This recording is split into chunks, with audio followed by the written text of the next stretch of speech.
Wanita ini adalah malaikat yang diutus Tuhan ke bumi, untuk membasmi orang jahat. Saat itu, Ken sedang main komputer. Tiba-tiba, ada seorang wanita bersimbah darah, mengejarnya dengan pisau.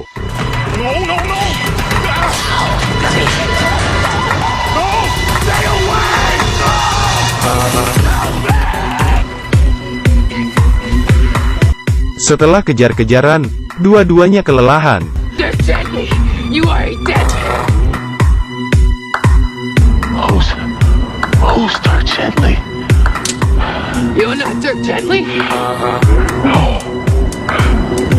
What are you kidding me right now? Then why did you run? You have a machete? And you killed Red? Why didn't you just say I'm not Dirk Gently? Because I don't know who that is! Mary kecewa ia salah orang. Setelah seharian berburu, Ken akhirnya setuju untuk membantu Mary mencari Dirk.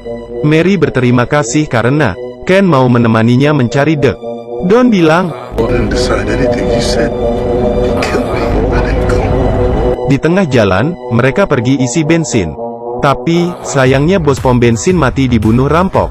Dengan santai, Mary mengambil makanan. Tapi, tiba-tiba, Did you just kill someone? I'm an assassin. That's what I do. I kill people. You didn't notice? You were hired to come here? I'm a holistic assassin. What? Ken kaget bukan main. Dengan tenang, Mary menjelaskan, ia adalah malaikat pembunuh yang diutus Tuhan. Dan semua korban yang dia bunuh adalah penjahat. Tapi, di mata Ken, ini adalah perbuatan keji dan melanggar hukum. Setelah kenyang, mereka melanjutkan perjalanan. Tapi, mobil mereka tiba-tiba rusak.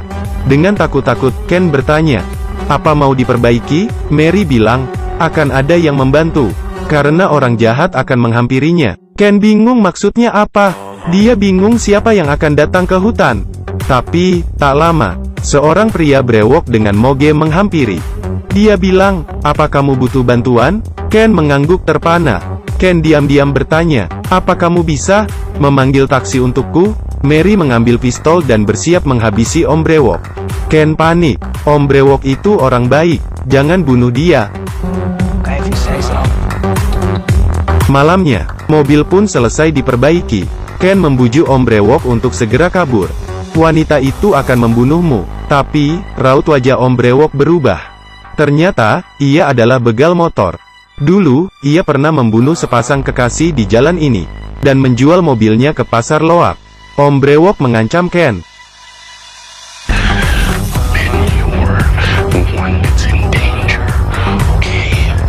Can I kill him now? Embarrassing yourself. Yes.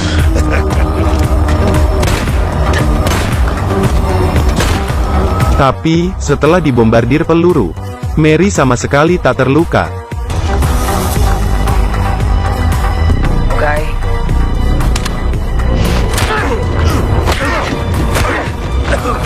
Om Brewok tidak percaya apa yang dilihatnya. Did you just dodge a bullet? No, bullet dodge me. I can't be hurt. Universe won't allow it. Mary lalu mengambil pisau, dan menunjukkan kebolehannya.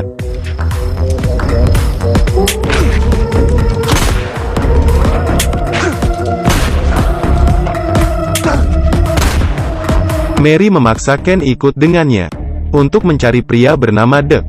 Di jalan, Ken bernyanyi dengan riang. Mary tertawa terbahak-bahak. Tiba-tiba, mereka diserang. Setelah siuman, mereka terikat di jaring kawat. Ternyata, Om Brewok kemarin adalah bos geng motor. Para preman tidak percaya kalau dua orang lemah ini, yang membunuh bosnya. Mereka mulai menghina Mary dan Ken. Ken sibuk menjelaskan, Mary yang membunuhnya, tidak ada hubungannya denganku. Tapi, preman tidak percaya. Mereka mengambil batu, dan melemparnya ke arah Ken.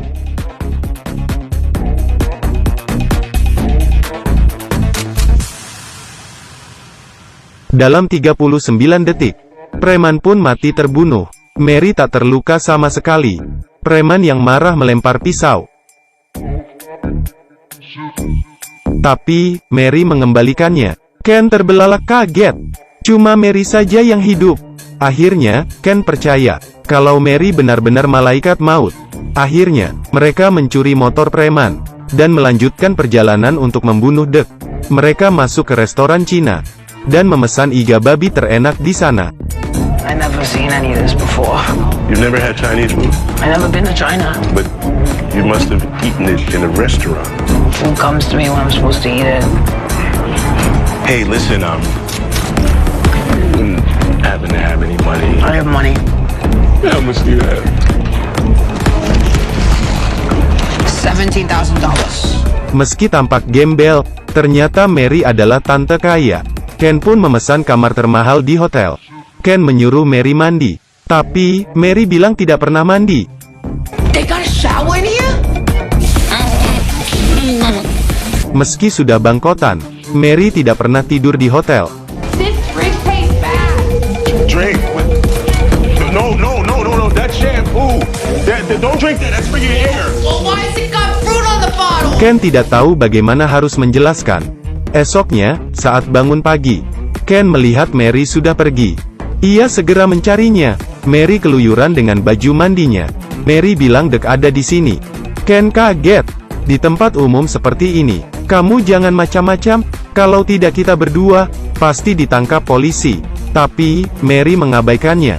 Bagaimana cara membunuh tanpa mengotori tangan? Hey, you, dickhead! Come over here. Come here. Mary adalah utusan Tuhan. Dia tidak harus selalu membunuh dengan tangannya. Ken akhirnya pasrah, dan memutuskan membantu Mary menemukan Dek. Setelah berusaha keras, Mary menemukan Dek. Tapi, anehnya, kesaktian Mary menghilang. Dulu dia bisa menembak tanpa melihat. Sekarang, tembakannya meleset terus. Setelah berhasil mengejar Dek, Mary merasa aneh. Dek ternyata juga malaikat maut. Bahkan, kata-kata mereka sama. You're like me. You're not like me. You're something different.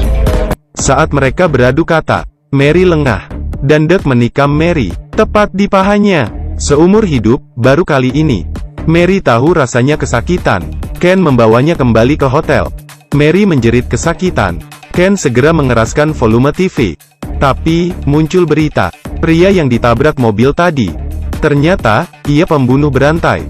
Benar saja apa kata Mary. Kalau semua yang dia bunuh, adalah orang yang pantas mati.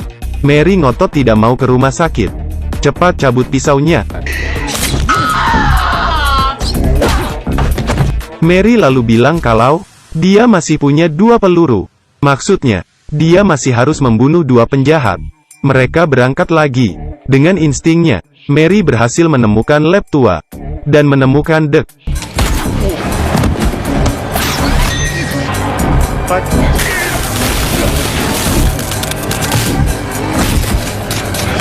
Mary menodong Dek.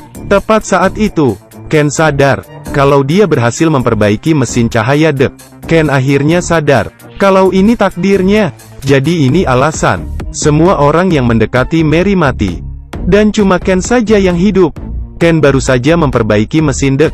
Penjahat yang pingsan bangkit berdiri. Mary akhirnya memakai peluru terakhirnya. Ternyata, misi Mary adalah melindungi Dek, bukan membunuhnya. Get out of here, these people are nut jobs. Misi keduanya pun selesai. Seharusnya, Ken bisa meninggalkan Mary. Tapi, Ken mulai menyukai hidup penuh adrenalin. Bersama Mary, Ken merasa aman. Mereka akhirnya melanjutkan misi, dan memulai perjalanan ke utara. Sebuah akhir bahagia menanti mereka berdua. Oke, aku Kaki Minyak. Sampai jumpa.